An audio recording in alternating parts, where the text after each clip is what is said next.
Well, this week's movie may have been about a house of horrors, but we consider our dungeon set here as the House of Horror movies. And when it came time for us to update the premises, we called upon the creative forces of Acme Design, Inc., not the ones who made products for Wile E. Coyote, right? Nah, not at all. Okay, to help create the new Svengoolie set. There came a time when the Svengoolie Dungeon Studio set that we'd been using for close to 20 years, after being put up and taken down over and over, was showing signs of wear. It was at this point that we called upon the creative geniuses of Acme Design Incorporated of Elgin, Illinois. You might recall that they were the ones who created our new Svengoolie coffin. Did you see that? Oh, amazing. Terrific. So, Acme was the perfect choice to update our set. Acme artist Ryan Gunther worked with us to see what we wanted and came up with some designs that retained the look of the old set, but added a lot of new features. Since Ryan and the Acme folks are longtime fans of the show, they had no shortage of suitable ideas. You have to start with the basics, and obviously a dungeon isn't a dungeon without walls. Artists carved some foam slabs and created the look of stone walls. They were painted and specifically coated to stand up to typical abuse, like, say, being pelted by repeated storms of rubber chickens. They found various real-life items and machinery even on eBay, and either adapted them or used them as the basis for new equipment for this set. Unique state-of-the-art inventions that are previously unheard of. One feature that obviously has to be carried over from the old set was a door. So they created a new door, just in case some wandering visitor might happen by to interrupt me at the end of the show. Let's see who's at the door. Mr. Goolie, I'm so worried. And we chose some new gargoyles to stand guard on either side of the door.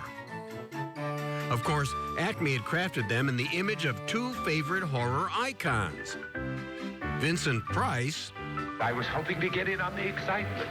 And Boris Karloff. Good.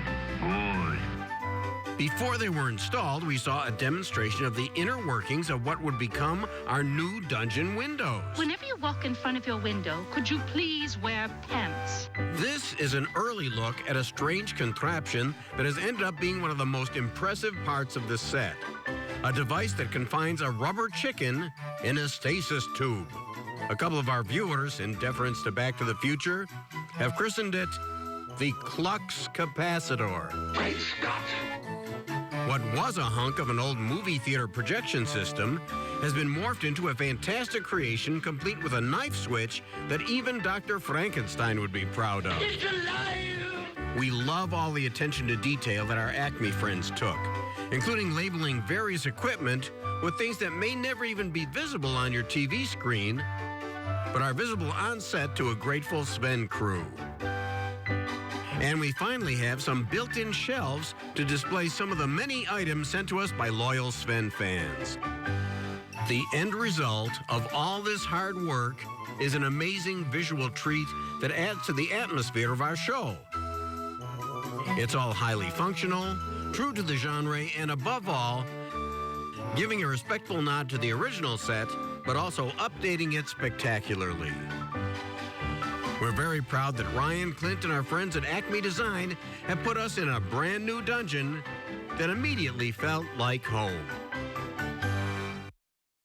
Well, with the various forms of art that we've displayed on this program, if we were to be our own art critics, what would our assessment be? We stink. Yes, but we made it into an art form, and we hope that you'll return here for our next exhibition, in which you'll be astounded to see that there's somebody at the door. Just give me a moment, please. I'll go check who might have ventured over here. Who would come to this house of horrors? Oh, maybe they thought it was the house of pancakes because all my jokes fall flat. You see what I did there? And then, of course, the syrup makes it harder for Oh, me. Monsieur Goulet, I am, how you say, an artiste. That's not how I'd say artist, but And having people who love your work as an artiste is so important. Sure. A man came to my studio and, inspecting my paintings, he sat down and said, I admire your colors. I wish I could take them home with me. I said, I think your wish shall be granted. And he said, you mean you will sell me the painting? I said, no, you are sitting on my palette. ooh, that's But nasty. sérieusement, having genius recognized is so important. Take the great Vincent van Gogh. Yeah. For years, he would paint pictures, and his work was ignored. Gogh. He produced painting after painting, and the critics and the public alike paid no attention. Van Gogh was so frustrated that he cut off his ear. With a blunt knife. Then he continued to paint, and suddenly everyone took notice.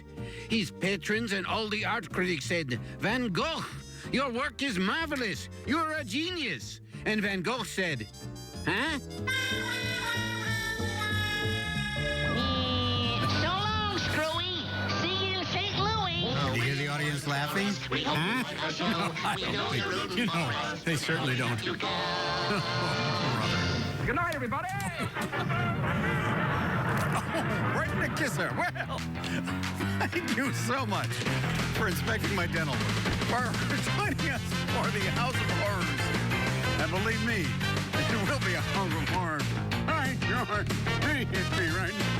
Thank you for enjoying the movie. And come back next week to find out what kind of horrors we have in our house for you. By then, it may not be a house. It'll be a condo. I need a bigger shield.